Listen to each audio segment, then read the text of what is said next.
ఓం నమో వెంకటేశాయ. ఏడుకొండలవాడ వెంకటరమణ గోవింద. ఏడుకొండలవాడ వెంకటరమణ గోవింద. ఏడుకొండలవాడ వెంకటరమణ గోవింద.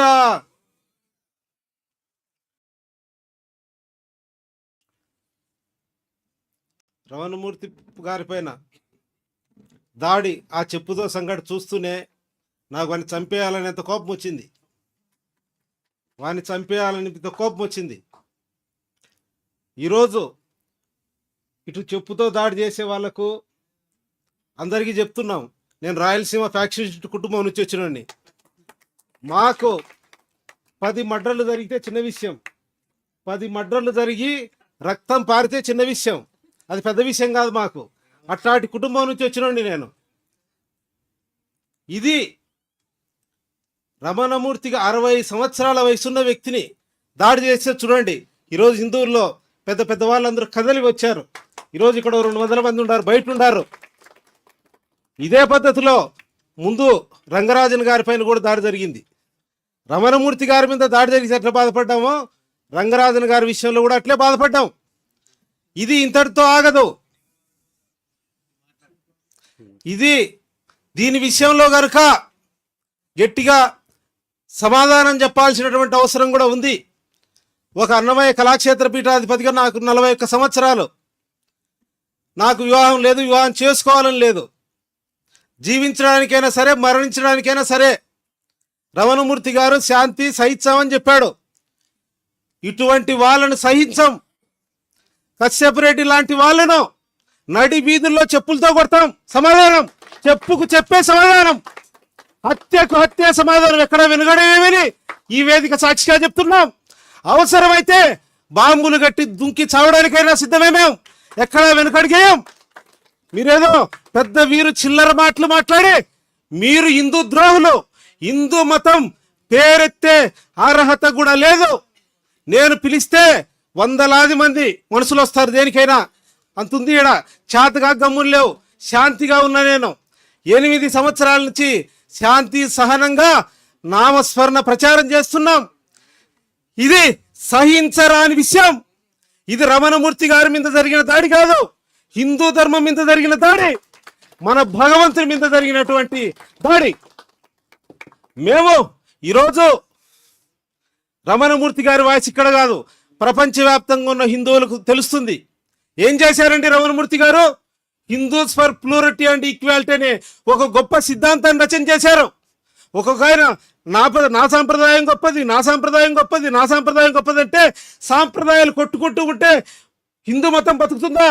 ఎవరు ఏ సాంప్రదాయం అయినా సరే మీరు మీ సాంప్రదాయాన్ని ఆచరించండి, పక్క సాంప్రదాయాన్ని గౌరవించండి అని నిజమైనటువంటి హిందూ ధర్మ పరిరక్షకుడు రమణమూర్తి గారు.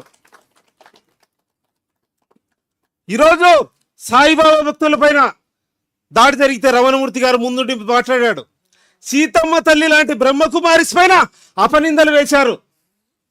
తిరుమల కొండ పైన తాళ్లపాకన్నమాచార్య గృహం కూల్చేస్తే రమణమూర్తి గారి సారథ్యంలో, ఖదిజ్ఞాసుల సామర్థ్యంలో 11,50,000 సంతకాలు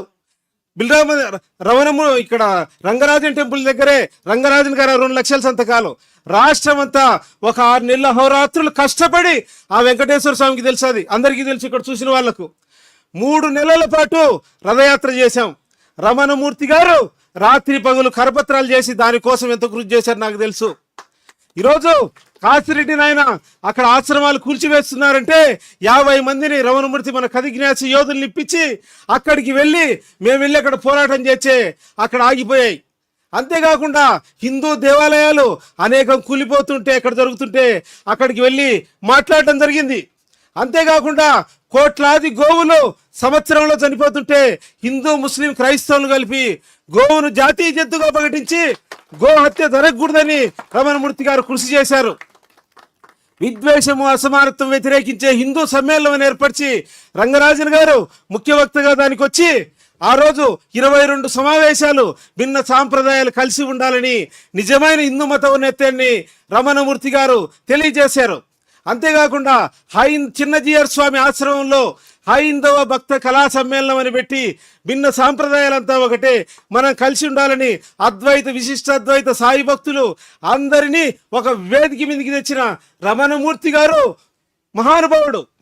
ఈరోజు రమణమూర్తి గారే హిందువు కాదని ఈరోజు మాట్లాడుతున్నారంటే సగటు హిందూ పరిస్థితి ఏంది, సామాన్య హిందూ పరిస్థితి ఏంది?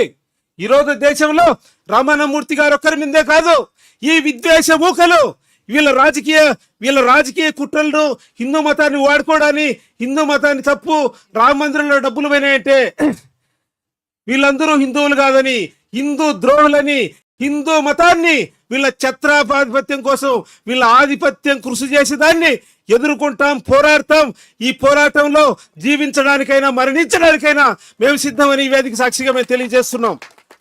కనుక రమణమూర్తి గారు నిజంగా మహానుభావుడు, వారు నిజంగా ఋషి.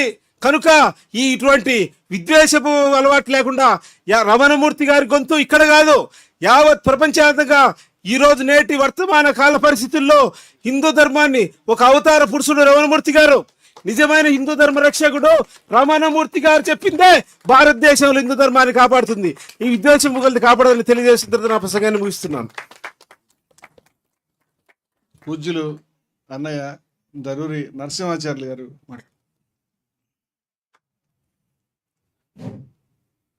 కృష్ణో రక్షతు నో జగత్రయ గురుః కృష్ణం నమస్యామ్యహం. కృష్ణే నామరశత్రవో వినిహతాః కృష్ణాయ